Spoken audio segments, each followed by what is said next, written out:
Hey guys, welcome to another episode of Life in DR podcast show. What a lovely honor today. We are here with my new good friend, Neil. And Neil is giving us the opportunity to just bless us with some information. And Neil has been to, how many countries now? It should be just over 100, somewhere in that range. I haven't really been keeping count, but it's in that range. Over 100 countries. Oh my God. First of all, how many passports have you been through? Oh, a few. I mean, this has taken me a number of years, and so whenever I renew my passport, I take the old one and I post it up on my wall, so it still has all of the visas and stamps and everything that are still in it. And I regularly run out of pages, which I'm always like, oh, I should have gotten the one with more pages, but I always forget when it comes time.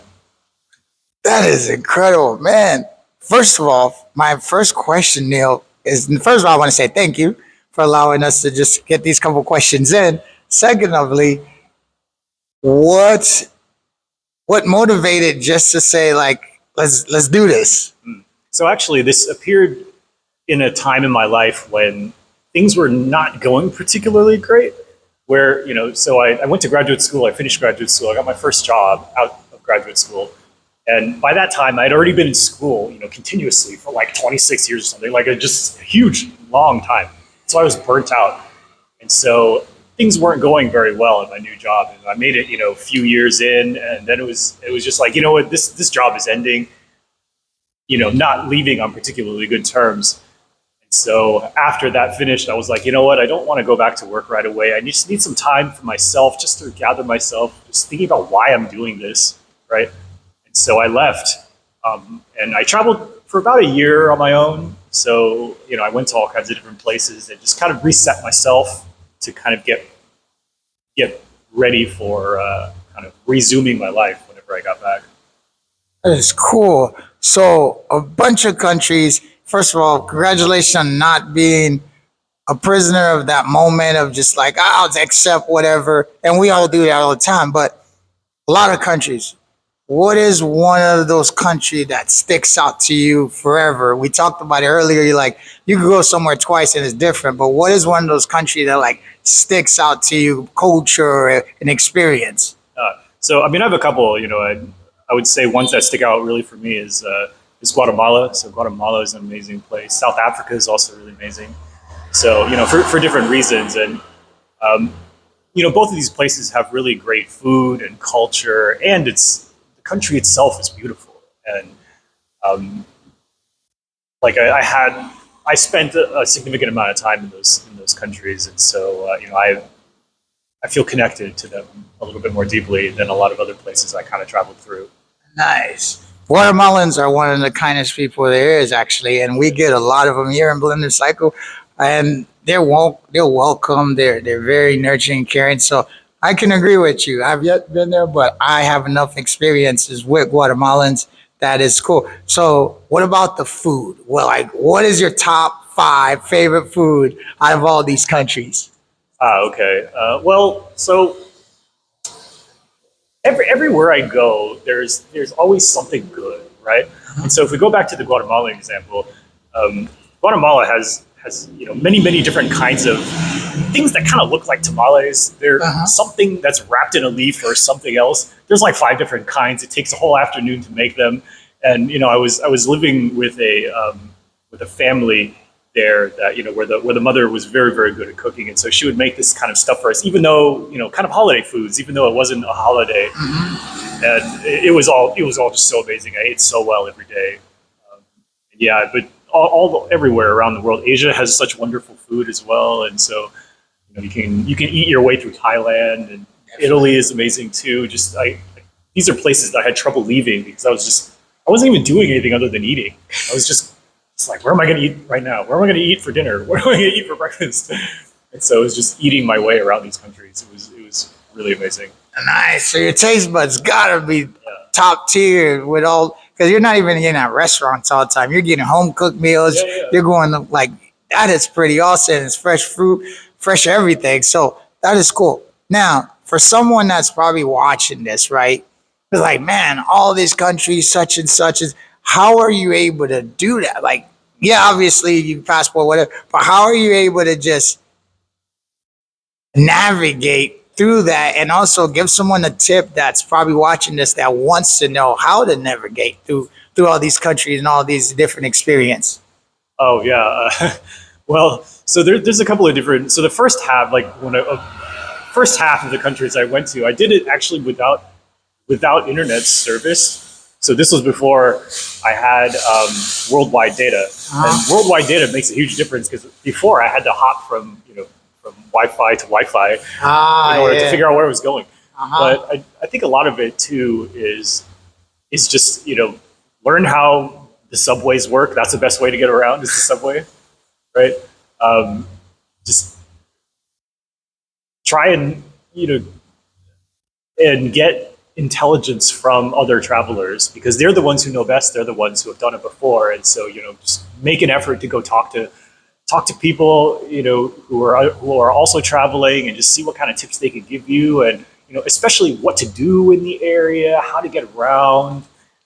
All of these things are. I learned so much from other people, and they're a huge amount of traveling this way is actually relying on the kindness of others. Yep. So you really like I've been in many situations where where it's like, oh, I would have been in a bad situation had someone else not stepped up for me. And so in a way it really kind of reinforced my belief in people because for every time something kind of bad happens to you, there's at least that many, if not more, of people that really helped you out when you needed it. And so you can kind of see the good in people as well. Yeah, and you guys know for me, that's literally how I live. Ubuntu. I am because we are, and that's one of the biggest way where me and Neil was having a conversation before this.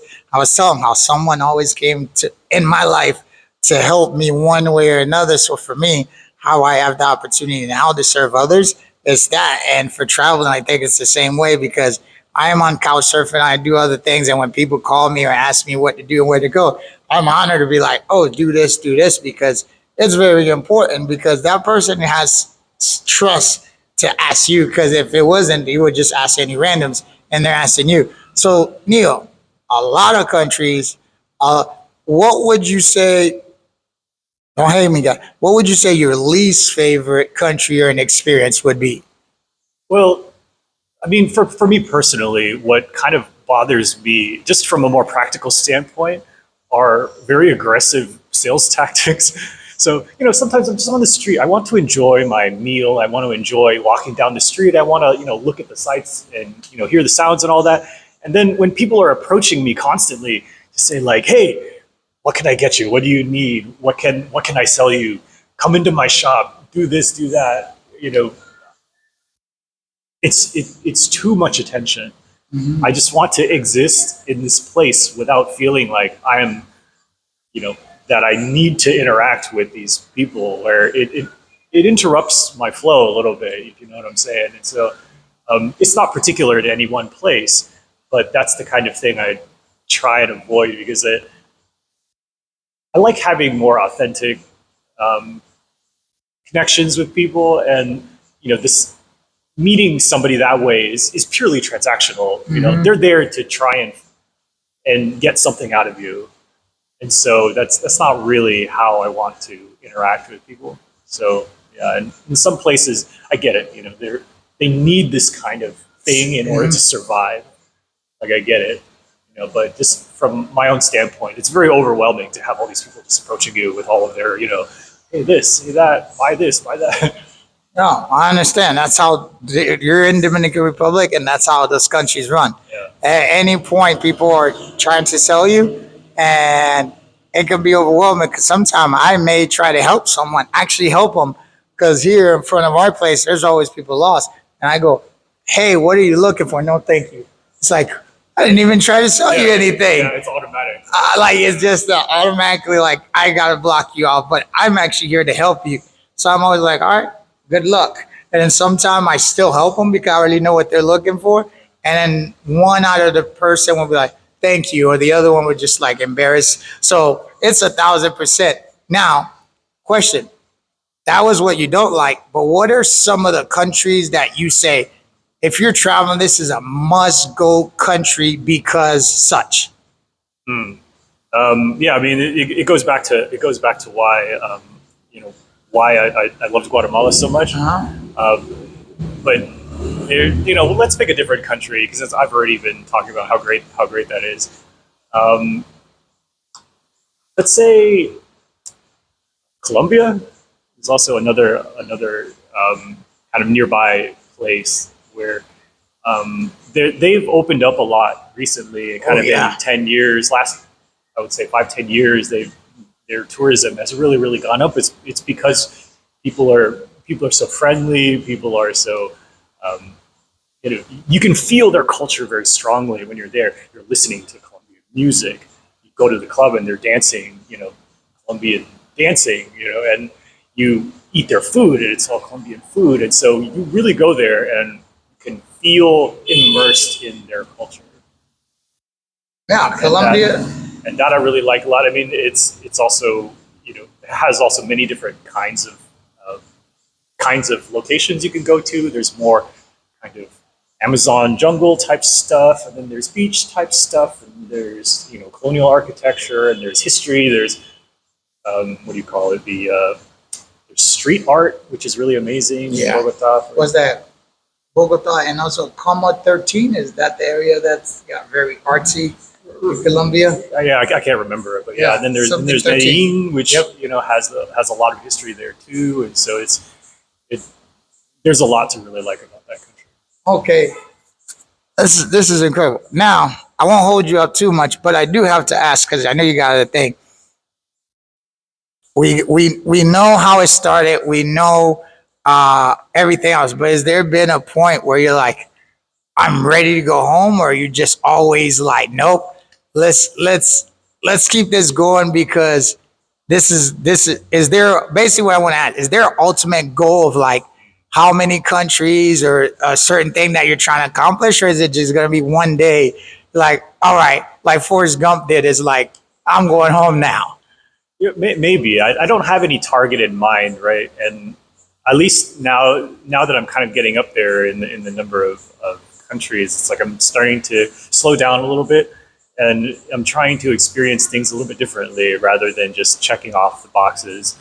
But for me, I never really get homesick, for example, and so I always have that wanderlust, and so I'm kind of out wandering. Everywhere I go, I get more recommendations on other places I haven't been, and so in a sense, the more I travel, the longer my list gets for the places I'd like to go, and so I'm never going to cross all of them off because in doing it, my list gets longer.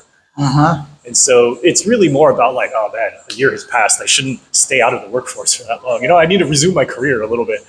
And then, do it a few more years, and then I do it again, right? And so then I quit my job, and then I go traveling again. And it's not lost on me how fortunate I am to be able to do this because, I make enough to be able to take that time off. And so, I guess bottom line is stay in school. It'll do good things for you. If you Eventually, eventually. All right. So I got Guatemala in South America. Give me top country in Africa, Europe, and Eastern Europe. Yeah, I mean, I really love just South Africa in general. So Cape Town is one of my favorite cities in the world. That's on my list. Yeah. I mean, Tanzania has some really great things going on there too. That's also a very popular tourist destination. Yeah. But I need to spend more time traveling Africa since it's so diverse and it's so huge that you can only get through little bits of it at a time. Let's see, Europe. I had a great time in Prague as far as cities go. Prague is also a city that it's super fun. It's very kind of hip. And also has a lot of history and things. I mean, everywhere in Italy is amazing. It's just the food culture there is incredible, and the wine. I really prefer it. And the women. Yeah. Just everything is really great. So if we're going through Eastern Europe, I definitely want to. Yeah, I haven't spent a huge amount of time in Eastern Europe. Eastern Europe is a tricky place to be at the moment. So Yeah, I don't- especially right now. Yeah, I don't think I'll get the chance to go there anytime soon. So one of my rules for traveling is don't go anywhere where the president might have to come save you. Oh, that's fair. So, That's definitely let's fair. just You say don't the want those president is problems. not coming. Yeah, he's not coming. You're not a celebrity, so there's not going to go on the news for you to be like, "Come save me." You're not Brittany Griner. You're not Yeah. D'Angelo Ball. Or none of those guys. Yeah. Okay. One last question. Last thing I want to say to anyone watching this, tell them one thing you would advise them if they want to take this journey. Oh yeah. Hola, princess. Keep going. Yeah. So try to think a little bit outside the box in terms of what you'd like to do. So going to tourist attractions and things is one thing, but there are also other things you can do, such as volunteering for something, for a cause that you believe in, and that's a great way to really experience the culture and the people of a place that you visit. Awesome. Well, this is another episode of Life in DR with my man Neil. Over 100 countries. What a blessing. Stumble around here, Blender Cycle, and here we are now. Get to interview. Thank you so much, Neil, man. It was a pleasure, and I'm motivated. And tune in next episode. We'll never know what we're going to have here. As always, I love you guys. I am because we are.